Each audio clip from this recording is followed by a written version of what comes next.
हम सिर्फ मेहनत कर सकते हैं अपनी तरफ से, पूरी शिद्दत से इस फिल्म पे हमने मेहनत करी है। बहुत लोगों की मेहनत लगी है। एक बारी जब फिल्म रिलीज हो जाती है उसके बाद हमारे हाथ में कुछ नहीं होता है, उसके बाद सब कुछ हम कहीं ना तो कहीं ऑडियंस को पूरी फिल्म सौंप देते हैं, और उसके बाद ऑडियंस के हाथ में होता है वो कैसे भी रिस्पॉन्ड करे। लकीली फॉर अस ऑडियंस का रिस्पॉन्स बहुत ही बेहतरीन रहा है, बहुत सारा प्यार मिला है इस फिल्म को।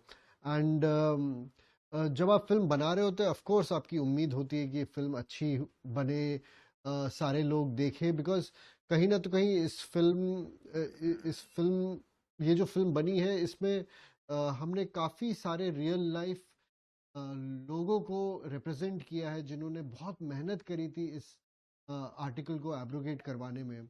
जैसे यामी जी का जो कैरेक्टर है वो एक रियल लाइफ एनआई ऑफिसर से इंस्पायर्ड है। तो एक रिस्पॉन्सिबिलिटी बन जाती है कि अगर आप उनको रिप्रेजेंट कर रहे हैं तो उनको बिल्कुल जस्टिस कर पाएँ आप, उनके उनकी मेहनत को आप बिल्कुल सही तरीके से दर्शा पाएँ। तो ऑफ कोर्स उम्मीद तो होती है कि थिएटर में लोग आए देखें और इनकी मेहनत भी देखें, इनकी मेहनत भी देखें। तो मगर जिस तरीके का रिस्पॉन्स आ रहा है सोचा नहीं था कि इतना बढ़िया रिस्पॉन्स आएगा और इतना ज़्यादा प्यार मिलेगा, तो बहुत बहुत तहे दिल से धन्यवाद।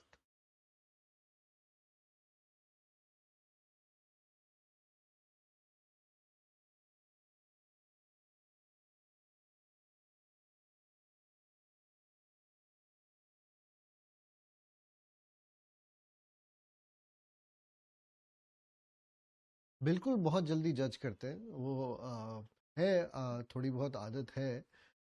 मगर बहुत अच्छा भी लगता है कि जब लोग देखने के बाद अपना ओपिनियन बदल देते हैं। उसमें उसमें जो सेटिस्फैक्शन मिलती है वो अलग लेवल की होती है।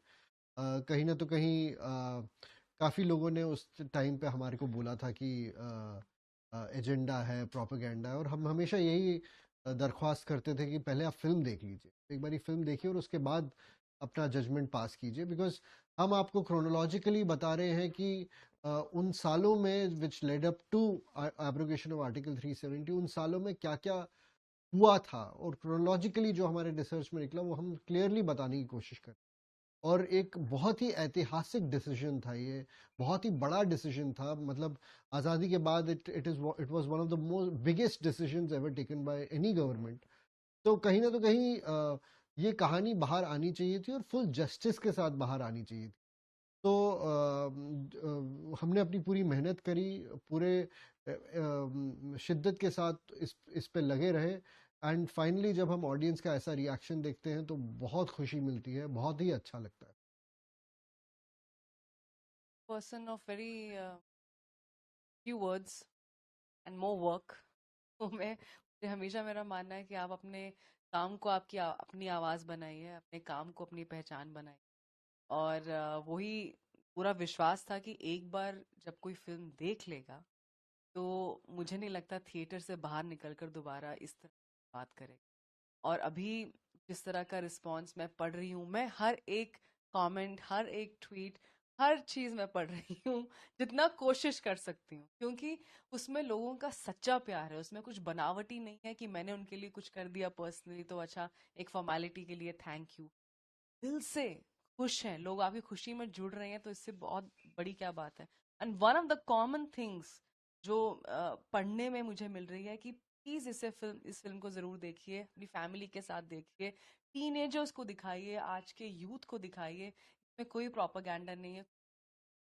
तो जब ऑडियंस खुद ये बोल रही है तो हमें जरूरत ही नहीं है। एंड ऑफ कोर्स जिस तरीके का प्रदर्शन हो रहा है, जिस तरीके के फोन कॉल्स आ रहे हैं, अ, इतने फूल, इतने इतने विशेस, इतना कुछ, इतनी ब्लेसिंग्स। इतनी ब्लेसिंग्स, सॉरी मैं फूलों के की भी कम से ब्लेसिंग भूल गई।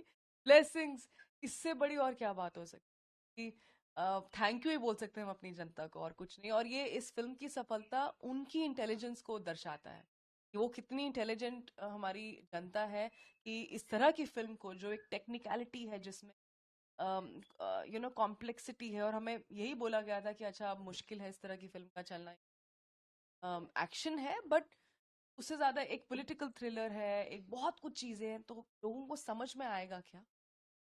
आदित्य उस सी हमारे इंडस्ट्री में एक गलत धारणा है कि कुछ इंडस्ट्री वाले ही शायद कुछ समझ, उनको लगता है कि ऑडियंस थोड़ा भी कुछ कॉम्प्लिकेटेड हो वो नहीं समझेगी।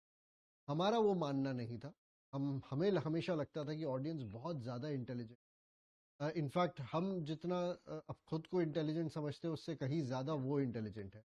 तो अगर हम सही तरीके से एक फिल्म बनाते हैं और उसमें चाहे वो टेक्निकल हो, चाहे उसमें पॉलिटिकल कॉम्प्लेक्स जार्गन्स हो, ऑडियंस सब कुछ समझेगी।